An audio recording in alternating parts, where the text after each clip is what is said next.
tới con đã tới trong video bạn khơi một bộ quạtច្បាស់ជាងហ្នឹង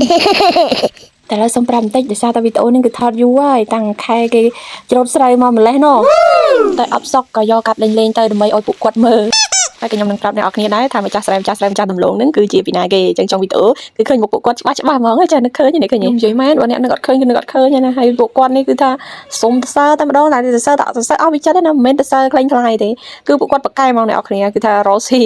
នៅពេលដែលគាត់ដាំដលងហើយអារងដលងនេះវាជាជួរហើយសល់ប្រហែលគឺគាត់មកដាក់ស្រូវបែបនេះសាព្រោះទៅនៅក្នុងរងដំឡងហ្នឹងណាអញ្ចឹងហើយនៅពេលដែលយើងច្រូតស្រូវទៅគឺមានដលងមកពីលើអញ្ចឹងវាអត់សូវក្តៅអីម៉ានទេប៉ុន្តែរមើលស្រូវគឺថាអត់ឃើញទេអ្នកនរគ្នាអើយអាយអូឌីម៉ាស្រូវជ្រូតនេះអញស្រូវណា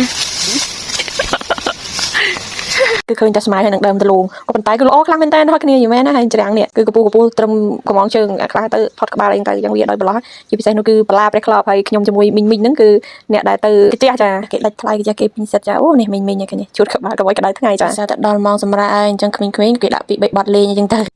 ជំនឿណា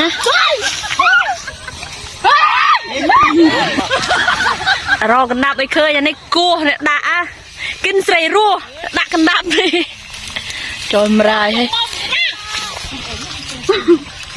ធ្វើញាត់អ្នកអរគ្នាអញ្ចឹងធ្វើដូចតែគាត់ទៅអូធ្វើការហត់បែបណាក៏នៅតែឈៀលក្នុងជីវិតគាត់ដែរមិនបាច់ចាំទៅធ្វើការនៅក្នុងម៉ាស៊ីនត្រជាក់អីទេពួកខ្ញុំធ្វើការតែកដាលថ្ងៃនេះក៏វាមានក្តីសុខណាឃើញទេអូថកែចវាយអីគឺមានតែពួកគាត់មិនដែរចាប់បជាក្បាលអីណាដូចធ្វើការនៅម៉ាស៊ីនត្រជាក់ទេណាចានេះហើយនេះគឺជាថកែខ្ញុំនឹងចានេះអាវក្រហមមួកពណ៌ផ្កាឈូកអាវក្នុងពណ៌ផ្កាឈូកស្លៀកស្រងពណ៌ក្រហមនឹងភាសាតែមនុស្សខ្ញុំជាមនុស្សម្នាក់ដែលរស់រាយមនុស្សដែរ